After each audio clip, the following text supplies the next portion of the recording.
PM Narendra Modi Cyprus के दौरे पर गए तो तुर्की परेशान हो उठा और अब जिस तरह की बातचीत साइप्रस और भारत के बीच में हुई है उसने वाकई में तुर्की की परेशानी बढ़ा दी है। मीडिया को संबोधित करते हुए जहां साइप्रस के राष्ट्रपति ने बताया कि भारत को लेकर किस तरह का प्लान आने वाले कुछ दिनों के लिए है, इसके साथ ही साइप्रस ने यह भी बताया है कि तुर्की के साथ जो उसका विवाद है उसको लेकर उन्होंने भारत से बात की है और अपनी चिंताएं जाहिर की हैं।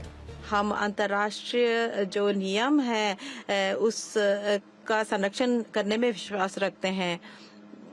हमने यूनाइटेड नेशंस की जो चार्टर है protection of universal values dependent territorial integrity किसी भी देश की, और प्रधानमंत्री जी की यात्रा के दौरान हमें अवसर मिला है कई ऐसे विषयों के बारे में चर्चा करने का जिसमें कि द्विपक्ष हमारे जो देश हैं उसके बीच के संबंध के बारे में बात की, भारत और ईयू के संबंध के बारे में बात की। इसके अलावा हमने एक क्षेत्रीय जो स्थिति थी और आईमेक के अंदर हमारी जो सहयोग है India middle east European corridor, इसके बीच में हमारे सहयोग के बारे में भी बात की है और साइप्रस प्रॉब्लम के बारे में भी हमने बात की। हमारी जो द्विपक्षीय संबंध है उसके बारे में अगर मैं कहूँ तो जो हमारी राजनीतिक हमारी निकटता है और हमारे लोगों के बीच में जो अच्छे संबंध है, इसके अलावा हमने और अधिक विस्तार करने की सोची है सामरिक सहयोग में कई सारे क्षेत्रों में। और कल हम बहुत ही सफलतापूर्वक एक बिजनेस फोरम में भाग लिया जिसमें कई सारे उद्यमियों ने भाग लिया और बहुत ही रुचि दिखाई दोनों ही देशों के बिजनेस जगत के लोगों ने। कुछ बहुत ही विशिष्ट घोषणाएं भी हो चुकी हैं। इस संदर्भ में आज हमने इस बात पे चर्चा की कि हम आपस में अपने व्यवसायिक और आर्थिक सहयोग को कैसे आगे बढ़ा सकते हैं। कुछ साइप्रस के लिए भी लाभदायक होंगे जो कि हम दे सकते हैं। हमारी एक जियो स्ट्रेटेजिक लोकेशन है जिसकी वजह से हम ईयू के जो बाजार है उसके प्रवेश द्वार के रूप में काम कर सकते हैं और भारत के पास अवसर रचना और प्रतिभाशाली मानव संसाधन है। तो मैं समझता हूँ कि और क्षेत्रीय और यूरोपियन बेस को हम प्रदान कर सकते हैं भारतीय व्यवसाय के लिए।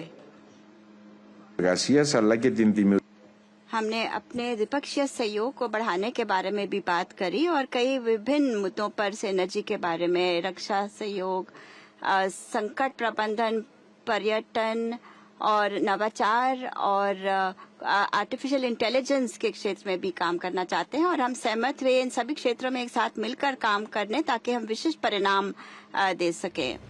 पीएम नरेंद्र मोदी ने साइप्रस की इन चिंताओं पर उनका साथ दिया है। तुर्की के एग्रेशन को लेकर उन्होंने कहा है कि दोनों पक्षों के बीच बातचीत होनी चाहिए और यूएन के आधार पर इसका समझौता तैयार करना चाहिए। वहीं तुर्की को काउंटर करने के लिए भारत एक कदम और आगे बढ़ा है।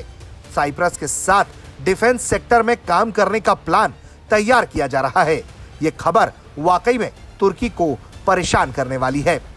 राष्ट्रपति जी और मैंने द्विपक्षीय संबंधों के सभी पहलुओं पर व्यापक चर्चा की।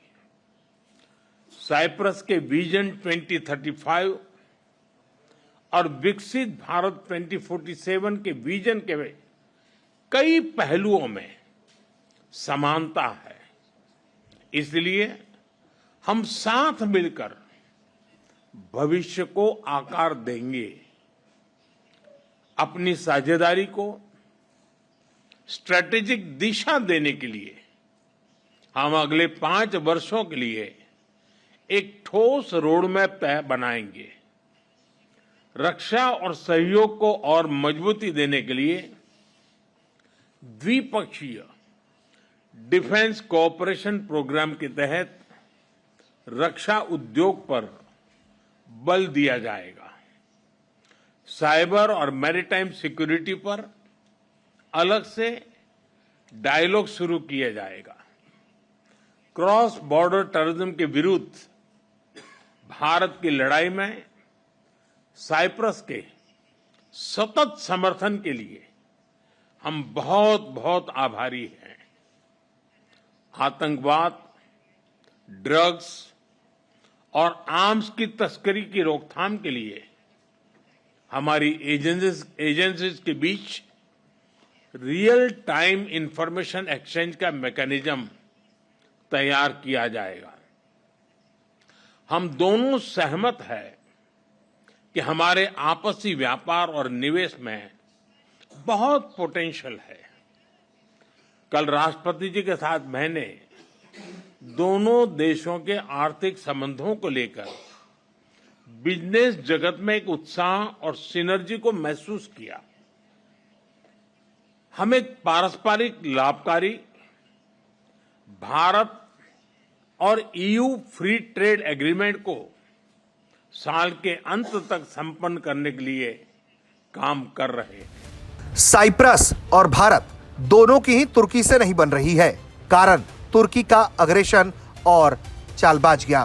ऐसे में भारत और साइप्रस करीब आते हैं तो तुर्की की परेशानी बढ़नी तय है और रजब तैयब एर्दोगन का सपना मिट्टी में मिलेगा, इसको भी दोनों देश मिलकर सुनिश्चित करने पर लग गए हैं। ब्यूरो रिपोर्ट, भारत तक।